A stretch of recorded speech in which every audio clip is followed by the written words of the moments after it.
When we feel safe amongst our own, the natural reaction is trust and cooperation.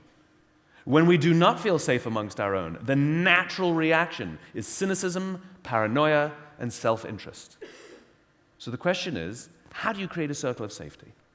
As it turns out, the human body is built the exact same way as any organization. If we want to direct the behavior of people inside our organization, what do? We develop all sorts of incentive systems. We give them a target, we give them a goal, we offer some sort of bonus, and what do people do? They work towards the goals that we set. We direct their behavior. It works perfectly effectively. It works the same way with children. We give them gold stars, and we get them to do the things that we want. It works perfectly fine. Inside the human body are certain incentives that work exactly the same way. And if you've ever had a feeling of pride, status, accomplishment, love, trust, friendship, loyalty, all of these feelings that I'll generically call happiness are basically produced by 4 chemicals inside our bodies. They are endorphins, dopamine, serotonin, and oxytocin. And so, every single feeling that we basically know as happiness is controlled by these 4 chemicals. And what they're trying to do is incentivize us to get us to repeat behaviors that are in our best interest. In other words, to get us to cooperate, to get us to trust. It is our natural disposition to want to trust and cooperate, and we're always looking for it, which is why the sense of belonging is so powerful. We're always seeking out people who are like us. We want to be next to people who are like us. The first chemical, endorphins. We've all heard of an endorphin rush, a runner's high. Endorphins have one purpose and one purpose only: to mask physical pain. That's it. In our modern day and age, with supermarkets and cars, we don't really use endorphins for survival much anymore. But there are other ways you can get endorphins. Laughing, for example. When we laugh, it's actually an endorphin rush. You're actually convulsing your internal organs. And so endorphins are released to mask that pain. We've all had the experience where we laugh so hard we say, "Stop, stop, it hurts." It's because the endorphins have run out. Dopamine. Dopamine is the feeling you get when you find something you're looking for or you accomplish a goal you set out to accomplish. You know that remarkable feeling you get when you cross something off your to-do list? Oh, that's dopamine. This is why we are told that you must write down your goals if you want to achieve them. If you don't write down your goals, you won't achieve your goals. There's some truth to this. We're very visual animals. You have to be able to see the target. And then the dopamine directs us to stay focused on that target. The whole idea of metrics is to count progress, to make us feel like we're making progress towards the goal. We're not supposed to be obsessed with the metrics. We're supposed to be obsessed with the destination. Metrics are simply a way to help us feel like we're getting towards it. This is why we have a vision statement. They call it a vision statement because you have to be able to see it so that it focuses us towards that vision. The problem is most vision statements are absolutely useless. It's because they're abstract and we can't imagine them in our mind's eye. We can't see them. So many vision statements are to be the biggest, to be the best, to be the fastest, to be the most respected. Respected by whom? Your mother? You can't understand this. What if I were to tell you, you'll get a bonus if you accomplish more? How much more, you ask me? More. Doesn't work. We're no good with the abstract. We need things to be specific. We need them to be visual. Most of the incentive systems that we have built inside our companies are dopamine incentive systems. They're individual incentives. We give people a target and we offer them a bonus. And we offer them, that is the primary means we drive behavior.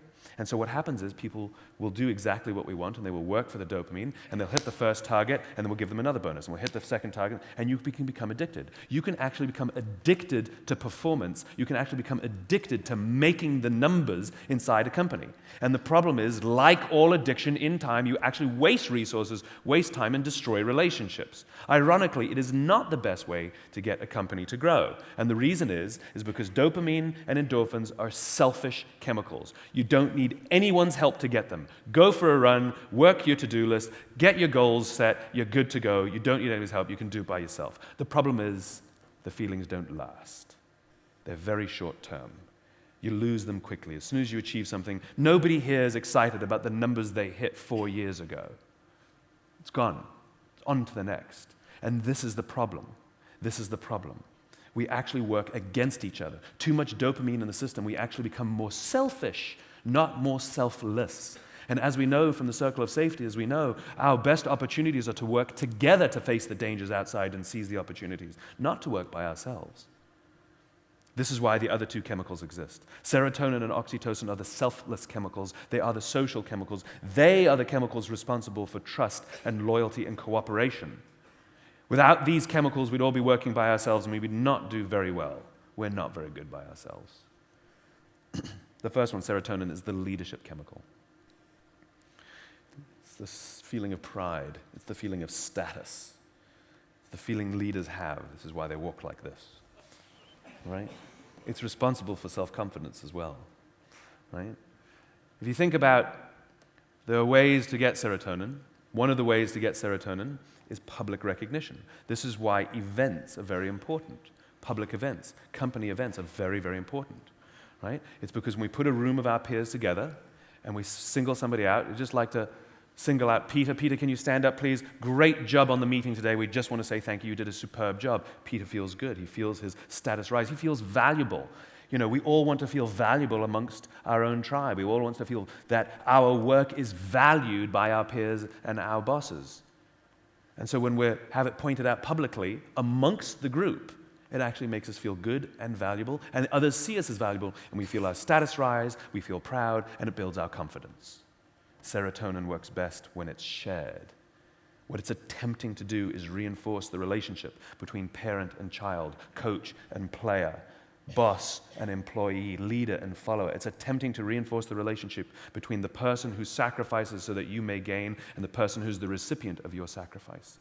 And we like to work hard because we want to make those who sacrificed for us, we want to make them proud. We want them to feel that their sacrifice was worth it.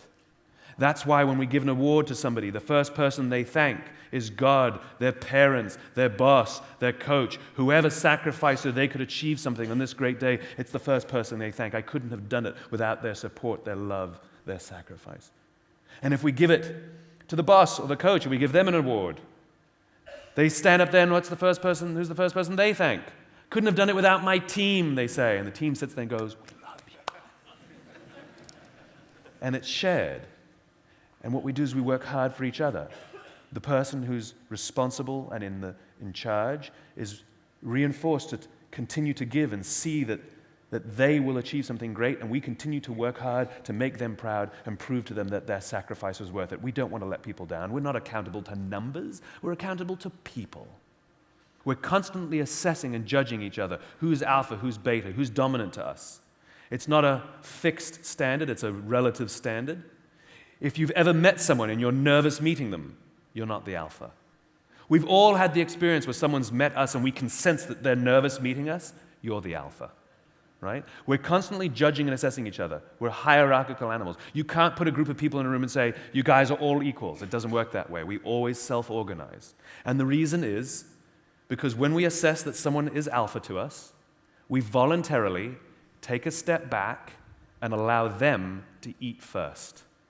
Our leaders get first choice of meat and first choice of mate. We may not get the best choice of meat, but we get to eat eventually, and we don't get an elbow in the face. Good system.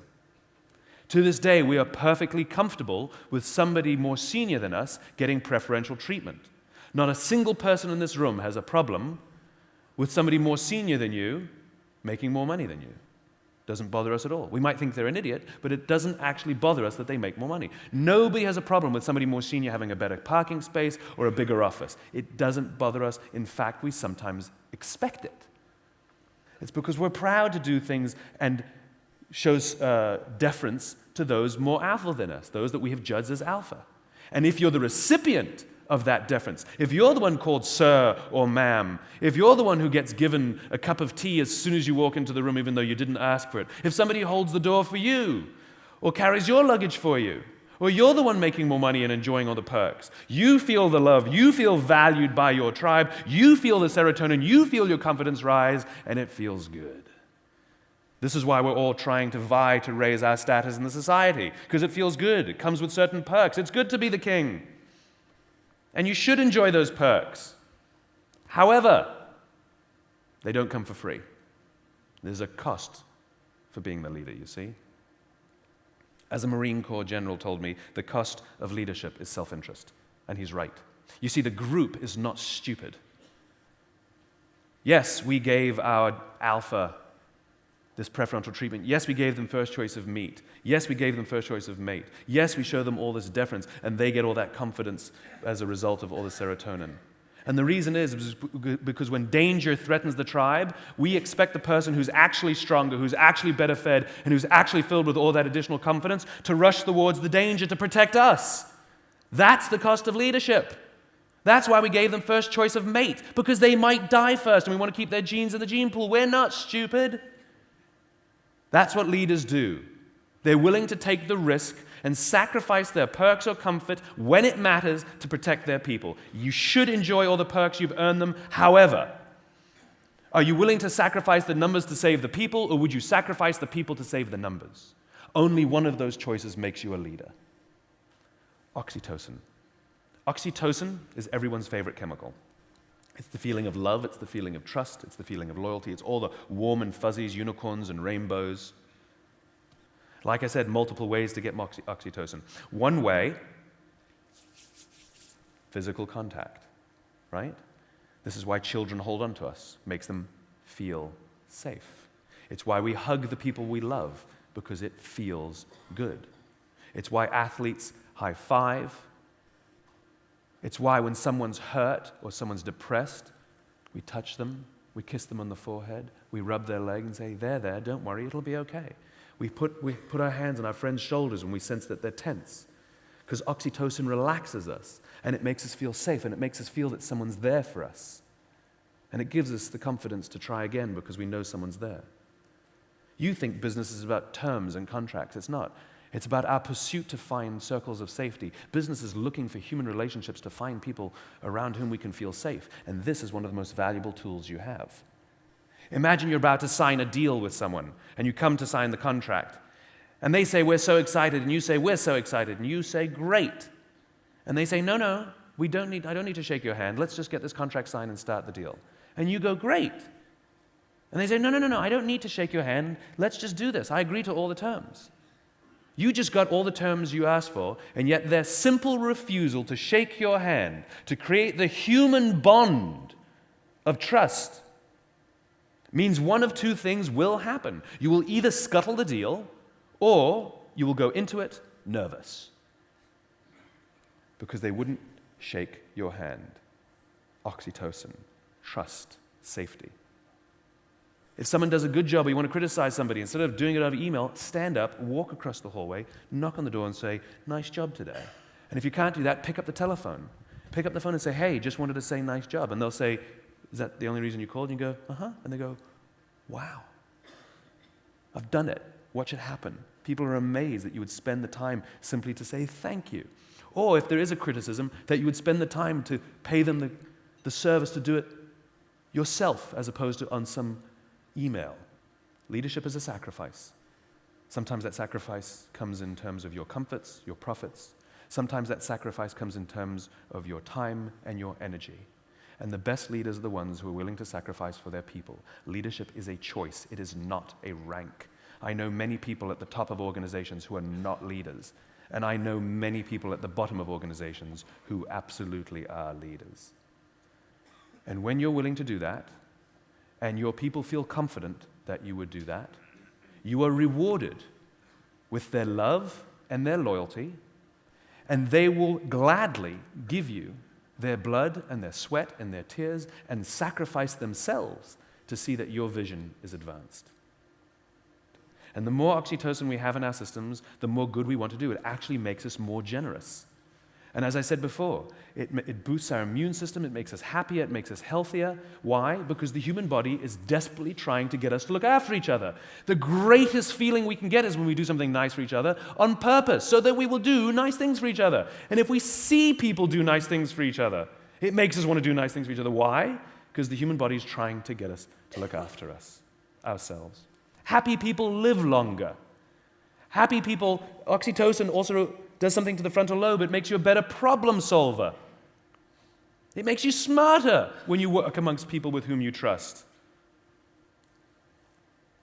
There's one more chemical I haven't told you about. It's called cortisol. The big C. Cortisol is the feeling of stress. It is the feeling of anxiety. It is the feeling of tension. It is the feeling you get when you're not sure what's going to happen. Cortisol is designed to do one thing and one thing only: keep you alive. It is an early warning alarm system. The problem is, cortisol is not supposed to stay in our systems. It's supposed to inject in our system, keep us alive if there's danger, and then leave. But when we work in companies, when we work in environments in which there is low-gauge stress all the time because we don't trust each other, drip, drip, drip. Someone comes to work and says, I think there's going to be redundancies today. And everybody goes, what? Now everybody's worried. Now everybody's paranoid. Now everybody goes tense.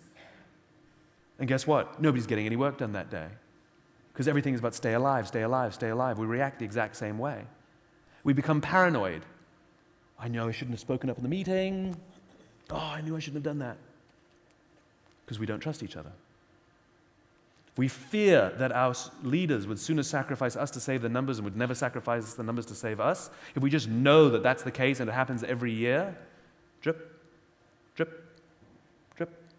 That's why we have stress at work. It's because there's this low-grade cortisol in our bodies at all time.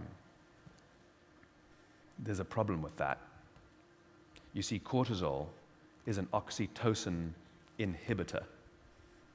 It doesn't want us to be empathetic when there's danger. It wants us to stay alive. Cortisol makes us unbelievably selfish, paranoid, stressed, tense. It literally inhibits the chemical that makes us happier, healthier, and empathetic. To find all that extra energy to make us paranoid and keep us alive, cortisol has to turn things off, non-essential systems. One of the systems it turns off is growth. We don't need your fingernails to grow at the time of danger. It also turns off your immune system. It's not supposed to stay in your system, but when you have low-grade cortisol in your body, what happens is it screws with your immune system. And so all of these diseases, cancer, heart disease, diabetes, are on the rise. Not because of partially hydrogenated oils or fizzy drinks. Our jobs are literally killing us. This is the effect of bad leadership. We are literally shortening the lives of the people who work for us. We are giving them cancer and diabetes and heart disease, and because they don't feel safe, we don't feel that they have our backs, and we're killing ourselves in the process. Does this work differently with gender? Are men and women wired differently? Yes, they are wired differently. Women tend to be more comfortable with this stuff. Because it's mushy and soft, you know? It's not that these things are mushy and soft, it's that just they're harder to measure, right? How do you measure the quality of trust? It's very hard. How do you measure if we made the numbers? Very easy. Testosterone is also an oxytocin inhibitor. This is why traditionally we like men to be policemen. I don't care what your excuse is, you're coming with me, you know? There's less empathy, right? Men have less empathy because of the testosterone. They do, biologically. It's an oxytocin inhibitor, which is why when you have, like an investment bank, a lot of men and a lot of machismo and a lot of competition, it really can be quite destructive. If there's bad leadership. You have it in the military as well, and it is not as destructive because there's good leadership. So yes, women tend to be better at this. I actually believe that we need more, it's not that we need more female leaders per se, it's that we need more leaders who act like females. Females just have an inherent advantage, you know? Traditionally, leadership has been male leadership. Aggression, make the numbers, unapologetic, make decisions, right? And yet the balance of the chemicals, which tend to be more traditionally female qualities, things like empathy, gratitude, patience, care, are things that are very important in all genders and all leaders. Women have an advantage of those. So once again, it's about balance. I tend to believe that great leaders actually come in pairs, mum and dad. You know, when we achieve something great in our careers, it makes our fathers proud. When we're good people, it makes our mothers proud, right?